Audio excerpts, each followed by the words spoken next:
السلام عليكم ورحمة الله وبركاته.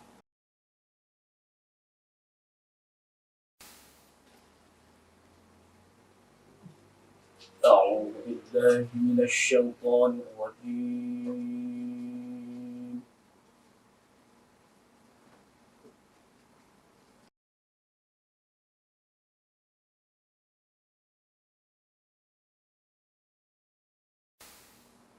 بسم الله الرحمن الرحيم.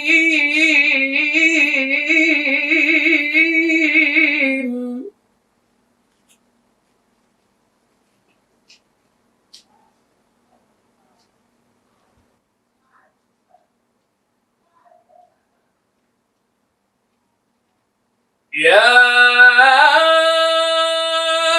أيها الذين آمنوا كتب عليكم الصيام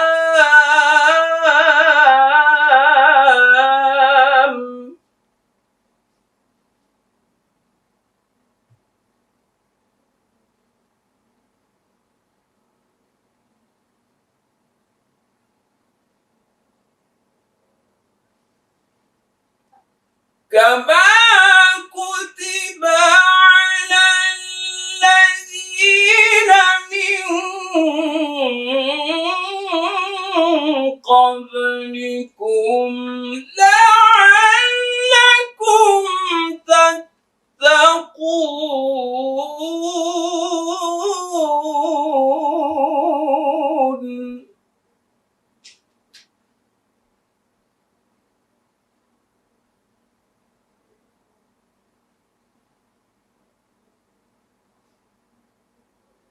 أياما معدودات.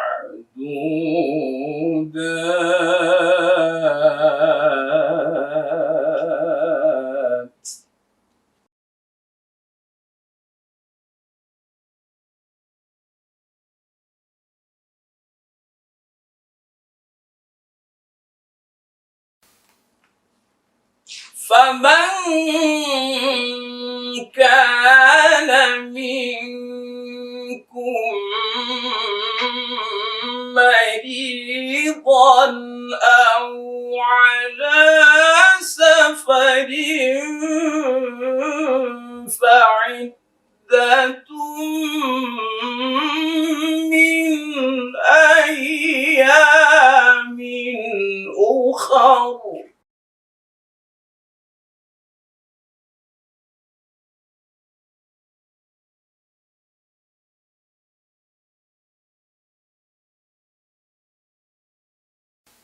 وعلى الذين يطيقونه فدية طعام مسكين.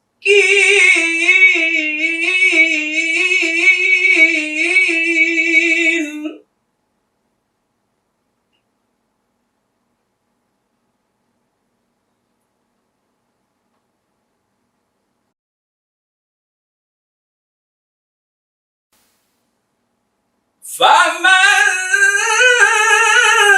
تطوع خيرا فهو خير له،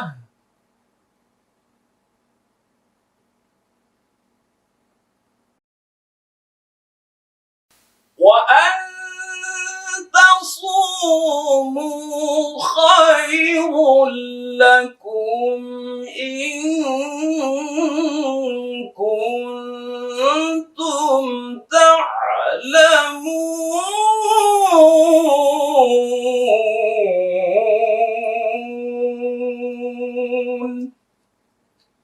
صدق الله العظيم. السلام عليكم ورحمة الله وبركاته. Assalamualaikum warahmatullahi wabarakatuh. Alhamdulillahillazi anzalal Qur'an hudan linnas wa bayyinatin minal huda wal furqan. Asyhadu an la ilaha illallah wahdahu la syarikalah wa asyhadu anna Muhammadan abduhu wa rasuluhu la nabiyya ba'dah. Para pemirsa Mutiara Amal yang dimuliakan oleh Allah, dalam surah Al-Baqarah mulai ayat 183 sampai 187, Allah Subhanahu wa taala menjelaskan tentang rincian tata aturan ibadah puasa.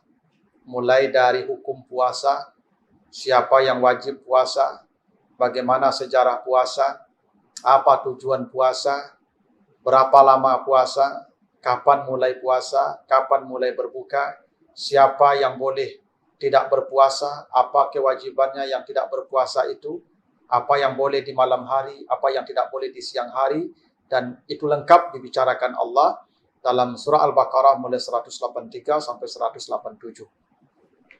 Tapi ada hal yang menarik dari pembicaraan Allah tentang ibadah puasa dari rangkaian ayat-ayat puasa tersebut. Ada 4 pembicaraan yang Allah selipkan di tengah pembicaraan puasa yang sepertinya tidak ada korelasinya dengan puasa. Tetapi kalau kita cermati ternyata dia punya pesan yang sangat dalam. Kenapa keempat hal itu disebutkan oleh Allah? Yang memberi isyarat bahwa ada 4 ibadah spesial yang mesti dijaga dan dimanfaatkan oleh manusia sebaik-baiknya. Mari kita lihat apa keempat ibadah itu. Pertama, di ayat 184. Di dalam ayat ini Allah berbicara tentang uzur puasa. Siapa yang sakit atau bepergian atau tidak mampu, maka dia boleh berbuka. Bagi yang sakit dan yang bepergian, dia mengqada kewajibannya di hari yang lain. Bagi yang tidak mampu, memberi fidyah. Tapi di tengah-tengah ayat itu Allah menyelipkan satu kalimat yang bunyinya, faman tatawwa'a khairan fahuwa khairullah. Siapa yang melakukan amal tatawu dengan khair, maka itulah yang terbaik.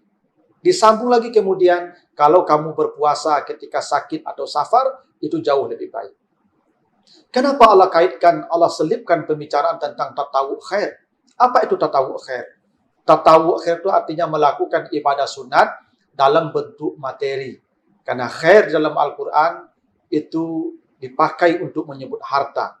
Sebagaimana kata Allah, innahu lihubbil khairi lasyadid.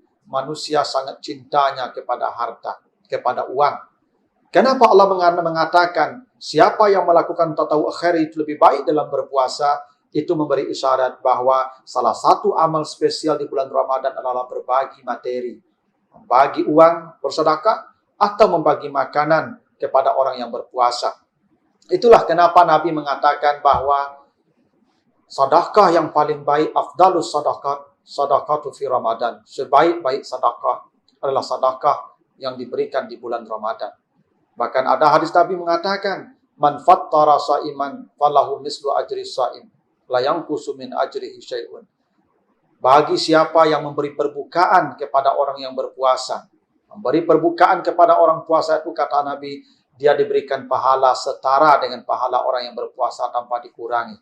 Bagaimana pahala orang yang berpuasa? Kata Nabi, man shama yauman fi sabilillah ba'adallahu wajhahu 'anil nar sab'ina kharifah. Siapa yang berpuasa sehari saja di jalan Allah, Allah akan jauhkan wajahnya dari api neraka sejauh 70 tahun perjalanan.